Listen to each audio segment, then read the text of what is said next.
Ladies and gentlemen, from the depths of flyover country in the heartland of America, the Kansas City on the other side of the mighty Mo. Welcome to Hittin the Bricks with Kathleen, the do-it-yourself genealogy podcast that features your questions and her answers. I am John, your humble hubby host, and on this episode, we'll be talking about Kathleen's favorite subject, Kathleen. Genealogy, but also Kathleen. So, let's start hitting the bricks. Hi, John. How are you today? How's your morning been? It's been great. Started it with the dog and had a great breakfast that Honey Bunny made me. And now we get to do this fun stuff. It was delicious and nutritious. Delicious and nutritious, yes. Yes. So this morning, I read an article from Yale University, and Yale University, just like Georgetown, wants to acknowledge their part of the slave trade and slave labor. Well, there's actually people who did not know that Connecticut had slaves. They want to deny it. They want to say, oh, but Connecticut only had black indentured servants. But I will be putting up a post today to show them that, no, this is not true. That's just one of the questions that was asked of me yesterday because of the Yale University article. It really does depend on the terms of the contract. Okay, but an indentured servant does have a contract. That is what an indenture is, right? It's a contract. There are African Americans who had contracts to fight, for example, in the Revolutionary War to purchase their freedom. That was extended to African Americans. It was extended to my own family. And I have a copy of their emancipation only because they had to. Based on service in the Revolutionary War.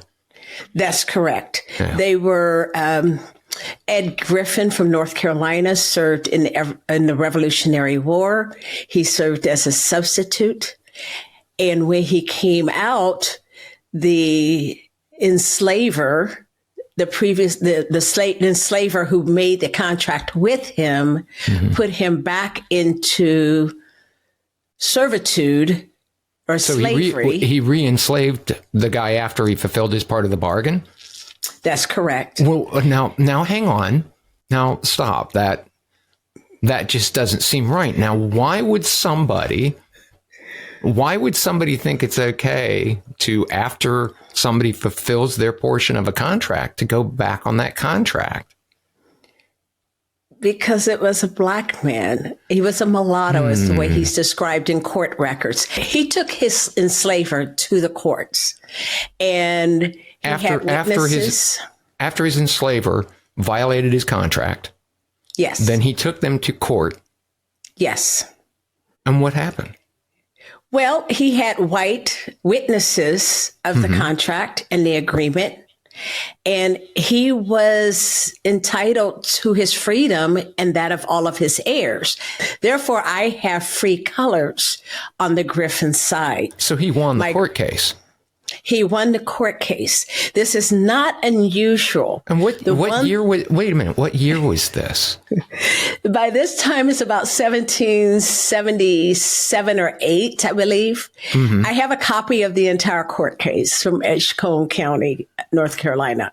Actually, my family, if you just Google Ned Griffin, that court case was well known because it was the court case that helped a lot of other enslaved people who came back out of the Revolutionary War to gain their freedom.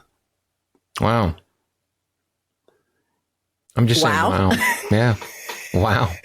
Is there anywhere in the transcript of that trial or any documents, I don't know if they're transcripts.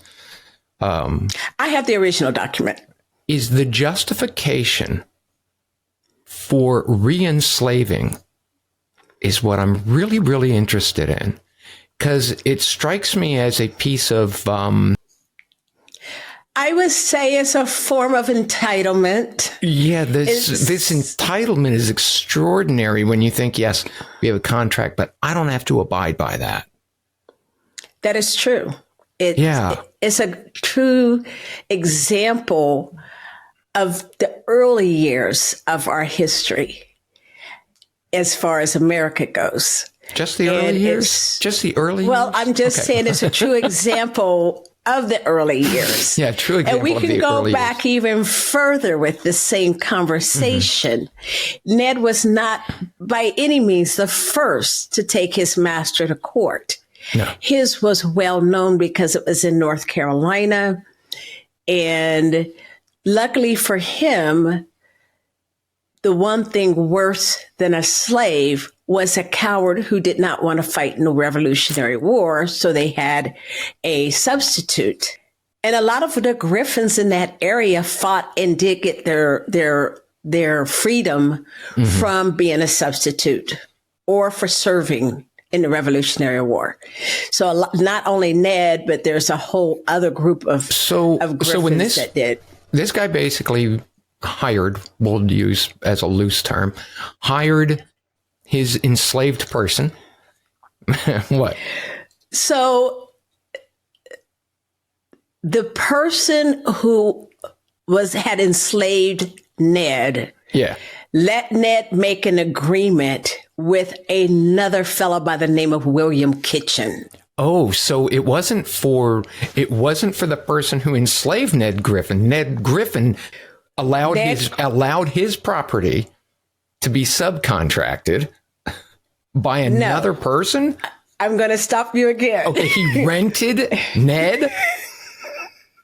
He basically, the original Griffin white enslaver, allowed Ned to be sold for the purpose of serving as a substitute for William Kitchen. That was the original agreement. So he was supposed to, he was just serving for William Kitchen. No, he became a slave of William Kitchen and then enslaved. Okay, yes, so William Kitchen purchased him for the purpose of substitution. Okay, so here's my question then. Who did Ned take to court?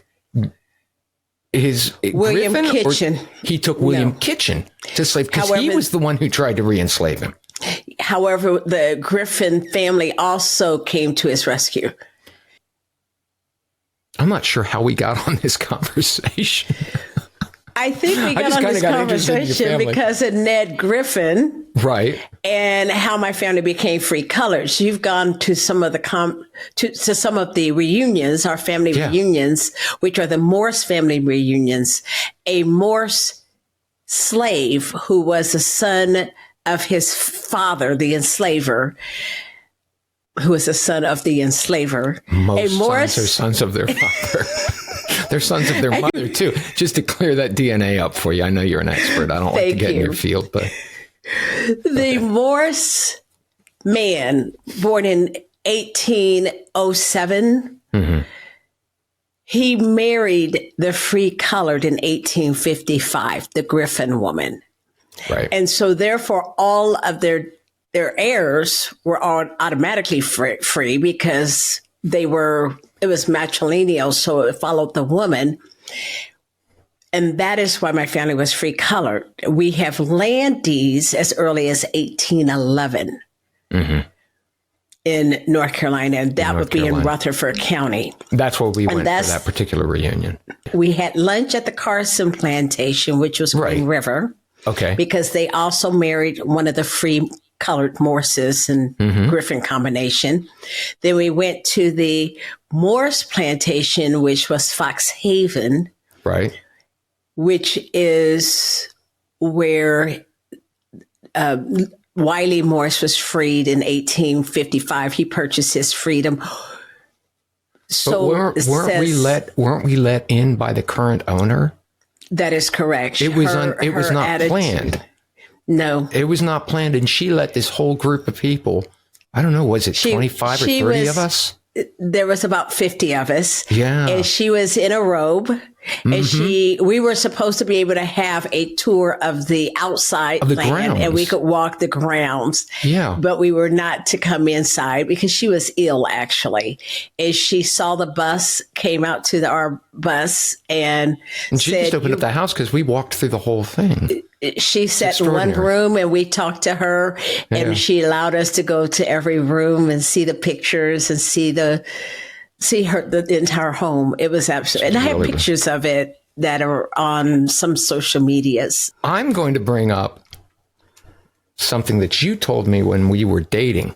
You liked a steakhouse in Rosalind, Virginia, or Alexandria, Virginia. Do you remember the steakhouse?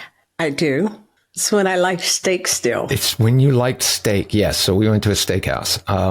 And you said, you as a white man can be totally ignorant of black culture and it will never have an impact on your success. And it was kind of like a thunderbolt moment where you have things revised, your image of how the world is completely revised in a matter of seconds. In order for me to do as well as I did, even in corporate America for 20 years as an executive, I always had to be quite aware of where everyone in the room or around that table stood. So they're called, and when you're saying that, you're talking about cultural backgrounds and ideas and idioms and everything else, is that you had to fit into their conceptions. That is correct. Or I had to change. I had to change their conceptions more than likely. Either change your conceptions or basically assimilate into their conceptions of who a worker should be. Exactly. It's more of a psychological thing or mental. I had to break their stereotypes to accept me. I had to break what they thought they knew about African Americans to accept me. Well, I'm a great person to do this, right? I'm from Central Kansas. My family's from Central Kansas, 6 generations. We did not come through the Exodus group. We did not come through the Black communities. We came as free coloreds, master blacksmith to Western Kansas. Even my father's side, who came as an ex-slave, came because he was 6'7" or 8", and he was recruited to work the salt mines in Lyons, Kansas. So our family was always the only Black family in whatever town we lived in. So this is that sort of compensatory behavior where you're assessing where you are and you're assessing who you need to be in order to either be accepted or to move on, and not just be accepted, but to be accepted at a level where you're able to be mobile within that, it was kind of built in, baked into the pie because of where your family was sitting in the middle. Yeah. Since the 1880s. We integrated schools way before Brown versus Topeka. We integrated schools in the 1800s. I have the documents. I have even the documents of them bragging on who had perfect attendance. And I have documents of what school they went to and why. When you started doing genealogy and started hanging out your shingle, when you realized that this was something you liked to do and could do, for other people, you made a conscious choice. And can you tell listeners about that conscious choice? Now we're back in 2008 now.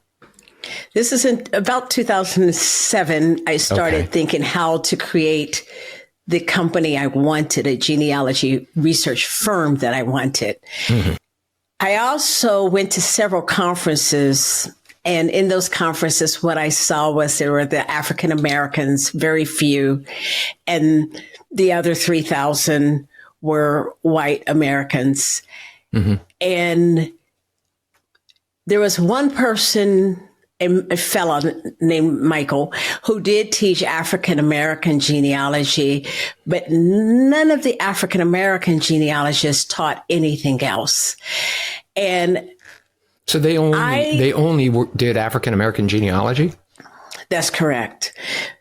However, I was raised to accept 100% of me. And I already knew my mixture and my admixture. I knew that there was more to me because I'd also done my research on my family. I already knew about the free colors and the colors in County Roscommon, Ireland. I already knew about the slave families from Missouri, North Carolina, and Kentucky. So having done that, I designed my company so that I could apply all of my research. I could apply my Irish research, my other European, my British. I was able to apply my slave research. But my question to people that I called upon, Black and white, there was about 5 or 6. My question was, will white people hire an African American genealogists to do their genealogy? And it was a resounding, beside you who thought that's some crap, you have the knowledge, others said the answer is no. They are not going to give you what you're looking for if they know you're African American. The surety that I had that it would not make a difference, that when I realized it really does make a difference, was another point that I was kind of gobsmacked. You know, it didn't make a difference in my head. It wouldn't make a difference. It was 2008. Nobody cares about that. But time and time again, you find out somebody does. People do. Lots of people do. The idea at that point for me to design a firm where I could do what I wanted to do, which is everyone's research, the idea formed into that means you must hide your face. So that was why A3 Genealogy, the logo never had you on it. It did not have me on it from 2008 when I opened up the company full blown to 2011 when I had to go on TV with Tim McGraw. Mm-hmm. And then you're stuck, aren't you? Yes. Now, Tim McGraw didn't seem to have an issue with you. He didn't seem to have one with me. So the hardest part actually was shortly after the airing of that January show, that spring. I went to a conference, I believe it was in Springfield, a genealogy conference. And that's when I realized people connected me with the show. They were realizing I was the one, and they want to know where I came from. Now, I had been to a conference before, right? But this is one that I knew was going to be an issue because I was kind of pre-warned, and you wouldn't go with me. So I took my mother. Well, I think I was working. You were working. I think I had my mother just go. That I was like, no, you're on your own. I believe I had a good excuse of working. And mom was around to go. These were always wonderful bonding, and your mom wouldn't have it any other way, because it would have been you, me, and mom. It never would have been just you and I while mom was around. Correct. That's correct. So she did go, and she was a typical mother, especially of a Black woman culture. Be kind, keep your head up high. You're going to hear good and bad. Yeah. And that was the message. But she was the person to have with you, though. So what we did is, from 2008, when I actually hung up my shingle on the internet and had an entire internet-based company, no one knew I was African American. This actually gets into the concept of white genealogy and Black genealogy. What are we doing here? Is there really a difference between white and Black genealogy? Or is it just simply what you need to know, your resources you should know anyway? I think it's not only the resources, it's the research that you should do ahead of any kind of genealogy work. And that is know your culture that you're working with, know the social implications and the social scheme of things that your ancestors are working with, or working within, rather. So in the same way that you might study about, let's say, European famines to look at European migration to America, that you would look in the same way with African Americans migrating from the South with the Klan, with the advent of the Klan, and politics changing in a certain year. You'd look at a major migration to the North within the context of that history. That's correct. It's an American not black history, not white history. It's American history. These are facts of America. I'm looking at what did the political climate do to the Irish, or what did the political climate do to a black ancestor of a client. It does not matter. I'm looking at the same, and I'm applying that information, that data, to help me create even a research plan. Mm-hmm. I need to know my time frame. Just like I need to know epidemics and plagues, I need to know what's going on in politics. I work with congressional serial records because I need to know what's the law at the time.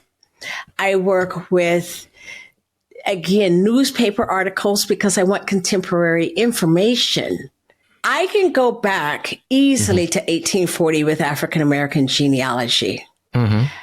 I can go a lot further back easily with most European. Mm-hmm. Now, if you give me the Eastern Bloc, where every other day there's a war, and your ancestor went to bed in Poland and woke up in Russia, it's just as difficult. Mm-hmm. Because where are the documents? Are there documents? Remember, though, that African Americans were not always considered human, as well as instead they were considered chattel, as you've mentioned earlier.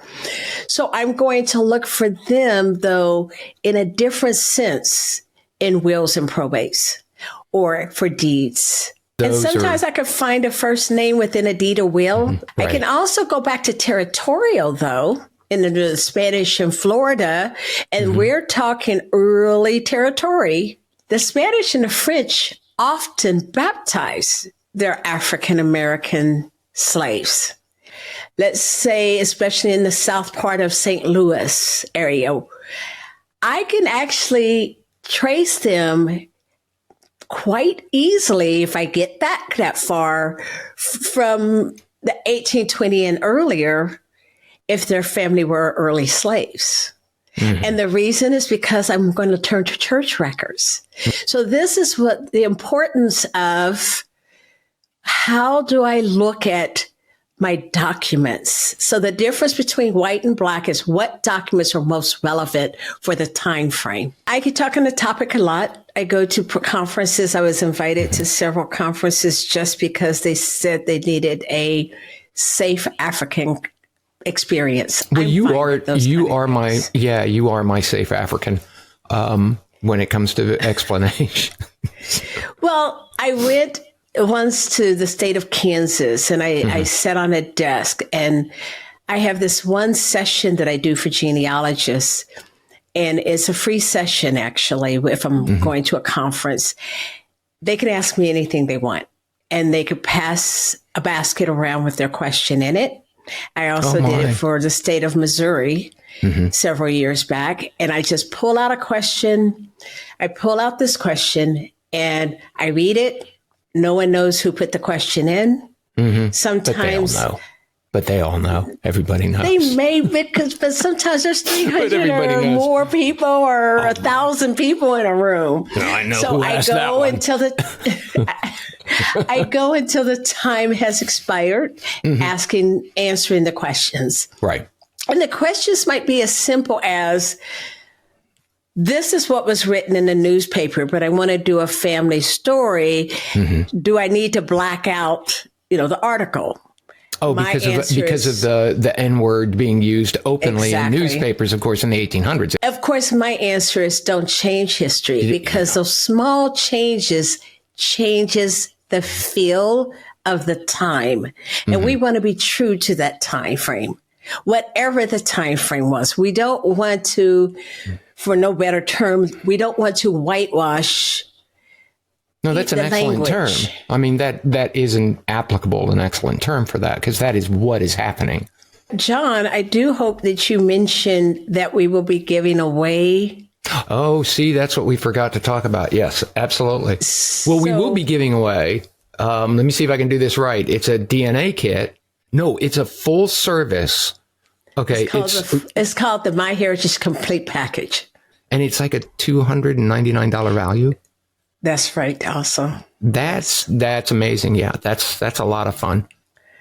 Are you recording this? Yes.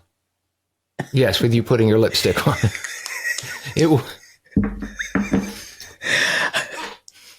It's video, babe. It ain't audio. It was a shiny object in front of me.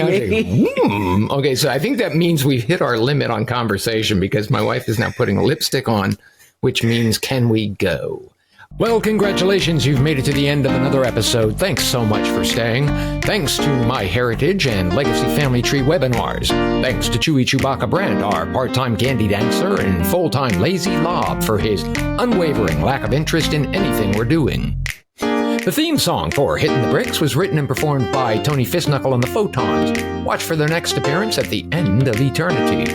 You can find us on Apple, Spotify, YouTube, and of course Buzzsprout. We'd love to hear what you think about the podcast, so stop by our Facebook page at Hittin the Bricks with Kathleen and let us know.